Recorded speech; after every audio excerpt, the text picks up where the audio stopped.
Assalamualaikum warahmatullahi wabarakatuh. Bismillah, alhamdulillah, wassalatu wassalamu ala rasulillah wa ala alihi wa ashabihi wa mawalah, amma ba'du.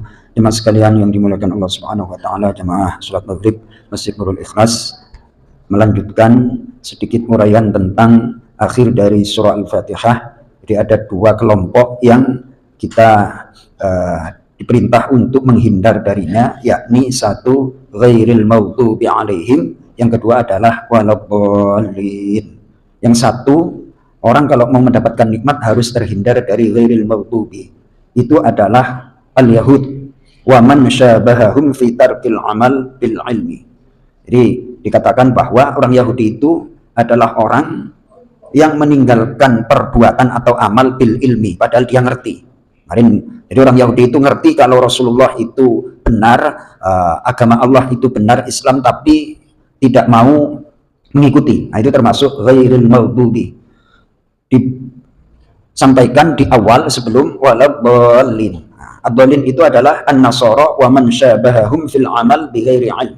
Jadi orang Nasrani di dalam Al-Qur'an itu dalam tafsirnya dijelaskan orang yang beramal tanpa ilmu. Yang satu meninggalkan amal dengan ilmu, yang satunya lagi beramal tanpa ilmu. Lalu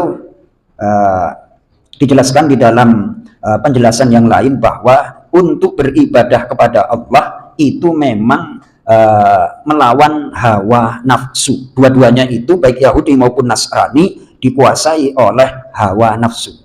Sementara definisi dari ibadah yang saya kutip dari seorang ulama yang bernama Imam Al-Jurjani, beliau menyampaikan ibadah, nah, kita akan berikrar setiap sholat itu dalam setiap rakaat, iyyaka na'budu, hanya kepadamu ya Allah na'budu, kami beribadah.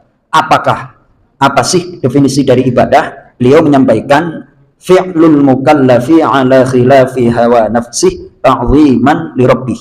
Jadi yang namanya ibadah itu adalah perbuatan orang mukallaf, orang yang dibebani hukum, orang yang sudah balik. Kalau orang belum balik, seperti anak-anak, nah, seperti anak-anak itu walaupun ke masjid, mereka dapat pahala orang tuanya. Kenapa? Karena menganjurkan untuk belajar beribadah. Namun mereka belum berkewajiban untuk beribadah.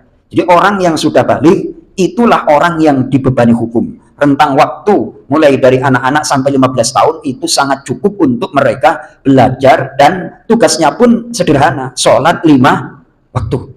Nah, itu kasih tenggang waktu yang luar biasa oleh Allah Subhanahu wa ta'ala. Tujuan ibadah itu adalah ala khilafi hawa nafsih, untuk melawan hawa nafsu, untuk menentang hawa nafsunya. Berarti tidak ada perintah Allah itu yang menyenangkan hawa nafsu.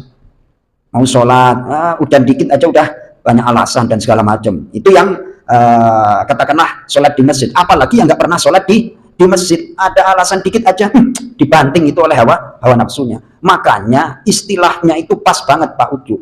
Perang melawan, bukan berkolaborasi, bukan bersekongkol. Perang, yang namanya perang itu kan duel, kayak MMA itu loh, kayak yang namanya kita itu harus saling gebuk-gebukan dengan hawa nafsu kita, bukanlah beban. Nah, coba kalau dipikir pakai akal itu, sholat itu bacaannya ya itu aja, perbuatan gerakannya juga gitu-gitu itu aja. Tapi kenapa orang nggak mampu? Dia dibanting, di KO oleh hawa nafsu, pasti itu. Mau zakat, demikian juga. Padahal zakat itu kan cuma 2,5%. Coba masih tersisa 97,5%, kan masih banyak itu. Itu kalau sekali lagi definisi ibadah adalah perbuatan orang mukallaf untuk melawan, menentang hawa nafsunya. Maka dari itu banyak ungkapan-ungkapan tentang kalau dengan hawa nafsu jangan pakai istilah berteman atau perang. Siapa yang memerangi hawa nafsunya? Musuhnya Pak Sony bukan di luar Pak Sony, akan tetapi dalam diri kita masing-masing. Kita perang, duel.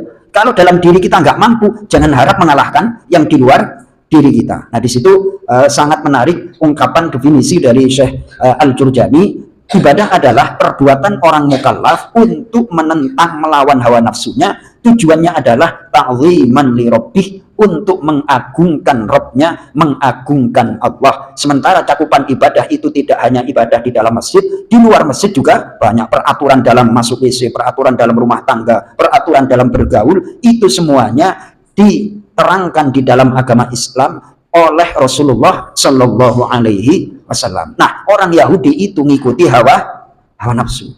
Jadi hawa nafsu apa? Ego. Orang Nasrani nggak mau menggunakan akalnya sehingga dikuasai oleh hawa nafsu. Kesimpulannya, orang yang mengikuti hawa nafsu tidak menggunakan akal alias tidak cerdas. Mudah-mudahan bermanfaat. Kita diberikan pertolongan oleh Allah Subhanahu wa taala untuk bisa mengendalikan dan mengalahkan hawa nafsu kita. Assalamualaikum warahmatullahi wabarakatuh.